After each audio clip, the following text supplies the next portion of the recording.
The UK has 7 years until you can only register an electric vehicle. So you can't register a petrol or diesel after 2030. So the prediction is that about 30% of the cars on the road in 2030 will be electric vehicles, and about 50% if you include hybrids or plug-in hybrids as well. This kind of raises some other questions, I think, such as where is the energy going to come from?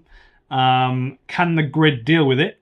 And can we start to produce our own power in the United Kingdom? Because it's expensive, as you know, because it's March 2023, and some people are paying 30-40 pence per kilowatt hour. So that's crazy money.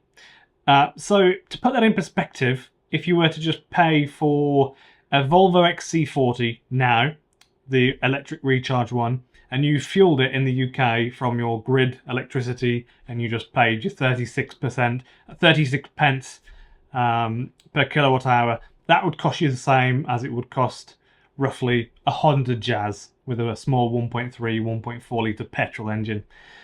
That's not the point. That's not tempting people when they have to pay an extra huge amount of money to buy the electric car, and then there's the depreciation as well. It's a new car, but then they have to pay the same as a petrol car to run it. That's not great. So let's discuss this a little bit. A couple of things we should know. The grid in the UK, the national grid, have come out with a document. This was a few years ago. This is old news, but actually nobody really knows this. I don't know why. A few select people know this, but it's on their website. You can download it. There is a document that says a few scenarios, the worst case, best case, most realistic. They're absolutely confident that they can deal with the transition to electric cars. Because by and large, the request for electricity from people who use electric cars is predictable, generally. What this means is that rather than putting the huge amount of electricity into the UK oil refineries to produce the petrol and diesel, which then goes into a car, that electricity is just not going to those places anymore. It will then just be produced, but it will be going to your house. That's the difference. So there is all sorts of numbers flying around and all sorts of different opinions, but generally that's the understanding that most people have. Nobody really understands how much electricity oil refineries use, but we know that roughly you can fuel an electric car to go about 80 miles on the amount of electricity that the oil refinery would use to produce 1 litre of petrol.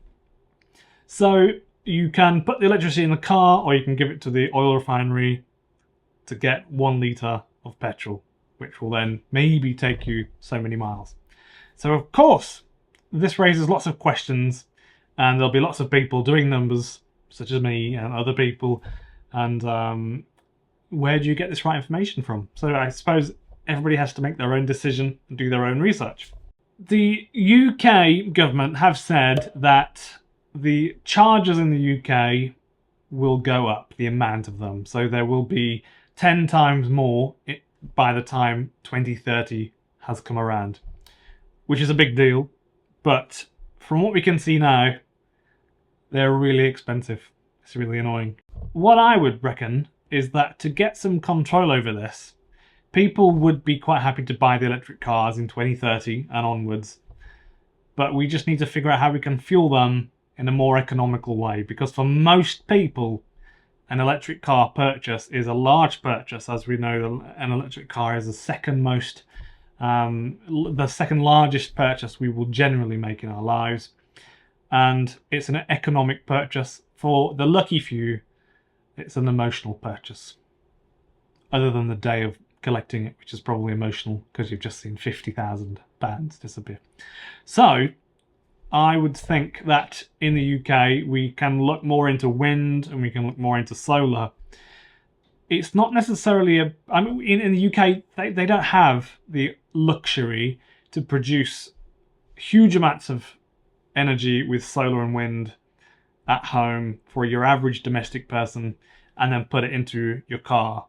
Wind is it's a debatable thing because people don't really know the rules in their exact area. Also, they tend to be quite up and down, the amounts of energy they produce.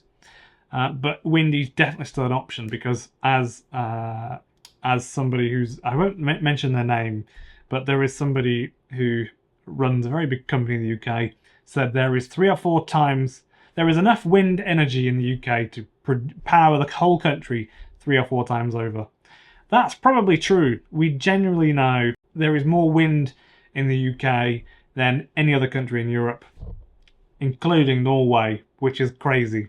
How on earth? Because Norway is a giant coastline. So who's coming up with these figures? I don't know. Basically, it's an island nation, so we should be able to use wind to our advantage. I know that's not the same for everyone, and not every household, especially if you're renting, you won't necessarily want to pay for a wind turbine to be fitted to your roof. And, you know, there's a huge amount of research needed to get the right wind turbine and get it installed. Do you want batteries or not? You know, generally, I think if we can just offset the cost of whatever they want to take from us from the grid in 2030 onwards, if we can offset that somehow by having solar and batteries, and we can just take as much sun in summer and the months where there is some sun, then I think that's a great idea. And just be a little bit less bothered when you pay too much for your electricity in winter. I think that's the most simple route forward, but I kind of do want to see people really trying to produce their own electricity at home in the UK if they can.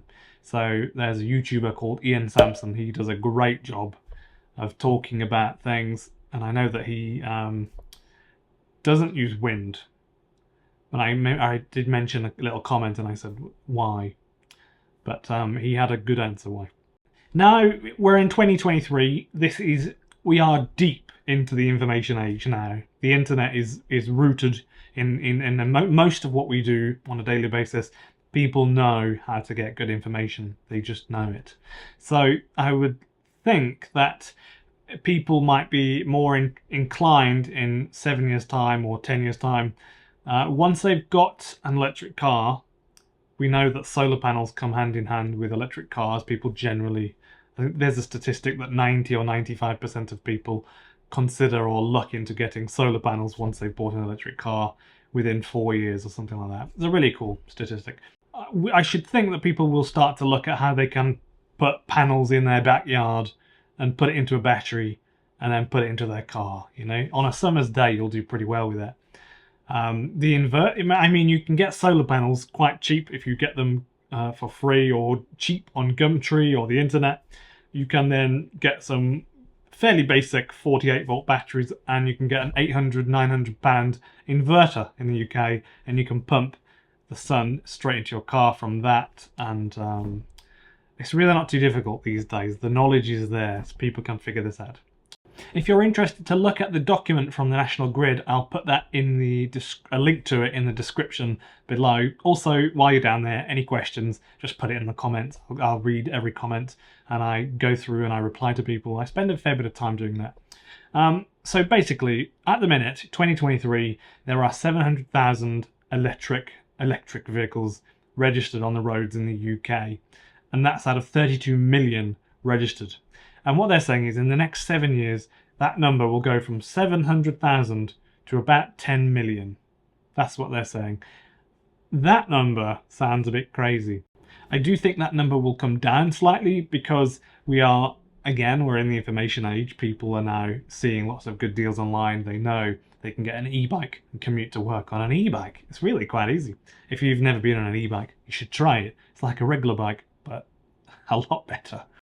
It does seem like a big change to have in not such a big space of time, but for me it's a really fascinating thing because of the petrol and diesel cars are kind of, even though they're quite convenient these days, they are still a Victorian technology with pistons and valves and conrods and camshafts, you know.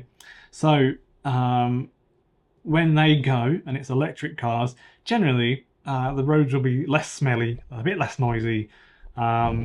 hopefully that might make people drive a bit calmer overall on the roads. And you know, the amount of oil we see on the roads is quite ridiculous, like lots of oil. And I know what it's like when you press the brake pedal and nothing happens when you go to a traffic light and there's just lots of oil drip lines.